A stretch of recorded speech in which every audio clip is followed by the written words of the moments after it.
In May 1941, the Atlantic Ocean had become one of the most dangerous places on Earth.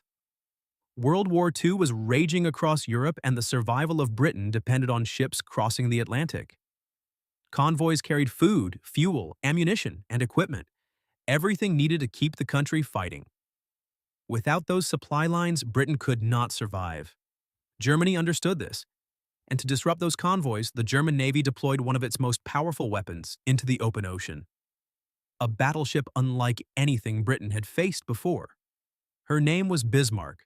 Massive, heavily armed, protected by thick armor, built to dominate naval warfare. In May 1941, Bismarck left port alongside the heavy cruiser Prince Eugen. Their mission was clear: break into the Atlantic Ocean and destroy Allied shipping routes. If successful, how the operation could cripple British supply lines. For the crew aboard Bismarck, the departure marked the beginning of one of the most dangerous missions of the war. The ship slipped into open water, moving north through narrow channels before turning toward the Atlantic. British intelligence quickly detected signs of German naval movement, but the exact position of the battleship remained uncertain. Somewhere in the cold northern waters, Bismarck was advancing, and the British Navy knew what that meant. If the battleship reached the open Atlantic unchecked, it could attack convoys across vast distances, forcing Britain to divert enormous resources to defend its supply lines. The threat could not be ignored. Orders were issued. British warships began moving into interception positions. Across the North Atlantic, signals were transmitted between ships and command centers. A hunt had begun, and within days that hunt would turn into one of the most dramatic naval pursuits in history. When Bismarck entered service in 1940, she represented the peak of German naval ambition. For years, Germany had worked to rebuild its navy after the restrictions imposed following World War I. The new generation of warships was designed not only to defend Germany's coastline, but to challenge Allied naval dominance on the open ocean. At the center of that effort stood Bismarck. She was enormous. At 823 feet long, the battleship stretched across the water like a floating fortress. Her displacement exceeded 50,000 tons, making her one of the largest and most powerful warships afloat at the time. Her main weapons were 8 massive 15-inch guns, mounted in 4 heavily armored turrets. Each gun could fire shells weighing nearly 2,000 pounds, capable of destroying enemy ships at distances beyond the horizon. Supporting those guns were dozens of secondary weapons, anti-aircraft guns, and smaller naval artillery designed to defend the ship from aircraft and smaller vessels. Her armor was equally formidable. Thick steel plating protected vital areas, including the ammunition magazines and engine compartments.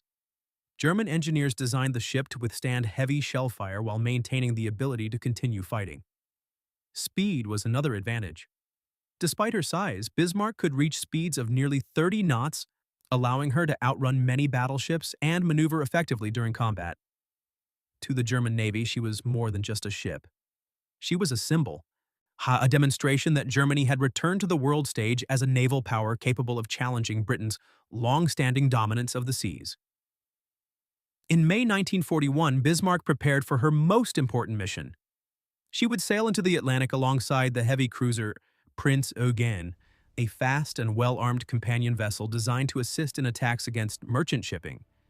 Their objective was simple: break through British patrol lines, enter the Atlantic, and destroy supply convoys traveling between North America and Britain.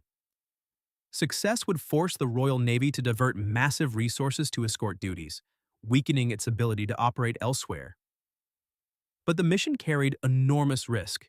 British reconnaissance aircraft and naval intelligence monitored German ports closely. Any major warship leaving harbor would likely be detected, and once detected, it would be hunted. When Bismarck and Prince Eugen sailed into northern waters, the stage was set for confrontation. Because somewhere ahead, British warships were already moving to intercept them. In the early hours of May 24, 1941, British warships moved into position in the cold waters of the Denmark Strait, between Greenland and Iceland. The German battleship Bismarck and cruiser Prince Eugen had been sighted. Now the British fleet moved to intercept. Leading the British force was one of the most famous warships in the Royal Navy, HMS Hood. For 2 decades, Hood had been the pride of Britain's fleet. Commissioned after World War I, she was fast, powerful, and widely recognized across the world. To many in Britain, Hood symbolized naval strength and national pride. Alongside her sailed the newer battleship HMS Prince of Wales, a modern vessel equipped with advanced guns and armor. Their mission was clear: engage the German ships, stop them before they could escape into the Atlantic. Shortly before 6 a.m., the opposing forces sighted one another through mist and cold northern seas. The distance closed rapidly. Inside Bismarck's fire control systems, range calculations were completed. Gun crews stood ready at their stations, waiting for orders. On board Hood, British gunners prepared to fire as well. Then the battle began. Hood opened fire first. Moments later, Bismarck responded. Massive shells roared across the water, traveling at incredible speeds. Each projectile weighed nearly a ton, capable of tearing through armor and steel with devastating force. Within minutes, the battle intensified. Columns of water erupted around both ships as shells struck the sea nearby. Then, at approximately 6 a.m., one of Bismarck's shells found its mark. The projectile struck HMS Hood. It penetrated deep into the ship's structure, reaching one of the most dangerous areas aboard, the ammunition magazines. Seconds later, the unimaginable happened. A massive explosion tore through Hood. Witnesses aboard Prince of Wales described a towering column of flame erupting from the center of the ship. The blast split the vessel apart, sending debris high into the air. Within moments, Hood broke into two sections. The stern lifted briefly from the water. Then the ship disappeared beneath the surface. The entire event lasted less than 3 minutes. Of the more than 1,400 sailors aboard HMS Hood, only 3 survived. The destruction stunned the British Navy. Hood had been considered one of the most powerful warships afloat, and now she was gone. In Britain, the loss of Hood became more than a tactical disaster. It became a national tragedy. And from that moment forward, the mission changed. This was no longer simply an interception, it was a hunt for revenge.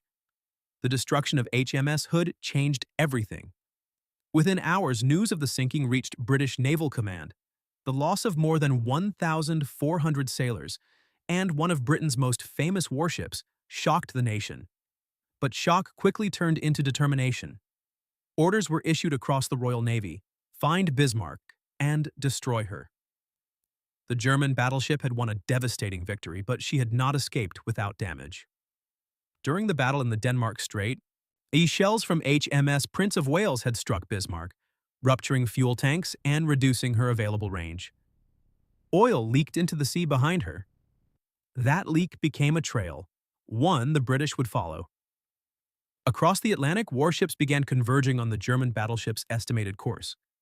Battleships, cruisers, destroyers, and aircraft carriers joined the pursuit. It became one of the largest naval hunts in modern history. Meanwhile, Bismarck continued southward into the Atlantic. Her commander, Admiral Gunther Lutyens, knew the situation was growing dangerous. The ship needed repairs, and fuel shortages limited her ability to continue extended operations. The original mission, to attack British convoys, was abandoned. Instead, Bismarck turned toward the French coast, where German-controlled ports could provide shelter and repairs. But the British were closing in. Aircraft launched from coastal bases and ships scanned the vast ocean for signs of the battleship. Hours turned into days as search patterns expanded across enormous distances. At times, the British believed they had lost her, but the oil trail and intercepted radio transmissions provided crucial clues. Then came the moment that would seal Bismarck's fate. Aircraft from the British aircraft carrier HMS Royal were launched into the sky, carrying torpedoes designed to cripple the battleship. Flying low over rough seas, the aircraft approached their target. Under heavy anti-aircraft fire, one torpedo struck Bismarck near her stern. The damage appeared limited at first, but inside the ship, the effect was devastating. The torpedo had jammed Bismarck's rudder. The steering system was locked. No matter how the crew attempted to correct course, the battleship could no longer maneuver effectively. Instead of steering towards safety, Bismarck began circling helplessly in the open ocean. For the first time since the battle began, the German battleship was trapped, unable to escape, unable to steer, and with British forces rapidly approaching. By the morning of May 27, 1941, the fate of Bismarck was sealed. Through the night, British destroyers had shadowed the crippled battleship, maintaining contact while waiting for heavier ships to arrive. With her rudder jammed, Bismarck could no longer steer effectively. She remained trapped in the open Atlantic, unable to reach the safety of French ports. At dawn, the British fleet closed in. Leading the attack were the battleships HMS Rodney and HMS King George V, supported by cruisers and destroyers. These ships carried guns powerful enough to match Bismarck's own heavy armament. Shortly after 8 a.m., the final battle began. British battleships opened fire. Massive shells streaked through the air and slammed into Bismarck's hull. The German ship returned fire, her forward guns firing in defiance as water erupted around the attacking vessels. But the outcome was already inevitable. With her steering disabled, Bismarck could not maneuver to avoid incoming shells. One by one, British hits began to destroy her weapons and systems. Turrets were knocked out. Fires spread across the decks. Communication lines failed. Gradually, Bismarck's guns fell silent. Her superstructure was shattered. Her decks burned. By mid-morning, the battleship had been reduced to a wreck. The ship remained afloat, but only barely. Eventually, British torpedoes struck the damaged vessel. At approximately 10:40 a.m., Bismarck rolled and began to sink beneath the Atlantic Ocean. More than 2,000 crew members were lost. Only 114 survivors were rescued from the water. The once powerful battleship disappeared beneath the waves, ending one of the most dramatic naval pursuits of World War II. For decades after the sinking, the exact location of Bismarck remained uncertain. Survivors had described the final battle. Naval records documented the last known positions, but the Atlantic Ocean was vast, and the wreck had vanished into water thousands of meters deep. For nearly half a century, the battleship remained hidden beneath the sea. Then, in 1989, a major expedition set out to solve the mystery. The search was led by ocean explorer Robert Ballard, the same scientist who had previously located the wreck of Titanic. Using deep-sea cameras and remote-controlled vehicles, his team began scanning the ocean floor west of France. At a depth of nearly 15,000 feet, their cameras finally captured something unmistakable. Steel. Structure. A massive shape resting in the darkness. The wreck of Bismarck had been found. The ship lay broken across the seabed, separated into sections after striking the ocean floor at tremendous speed. The bow and stern rested apart from one another, surrounded by scattered debris from the final battle. Yet, even after decades underwater, the outline of the battleship remained recognizable. The guns, the armored hull, silent reminders of one of the most famous naval battles in history. And the sinking of Bismarck became one of the most famous naval battles of World War II. It demonstrated a harsh truth of modern warfare. Even the most powerful warships were vulnerable. Armor, guns, and speed could not guarantee survival against coordinated pursuit and relentless attack. Today, the wreck of Bismarck remains on the ocean floor, more than 15,000 feet beneath the Atlantic, untouched, silent, a monument to the brutality of naval warfare, and a reminder that even the strongest ships can be hunted, damaged, and lost beneath the sea.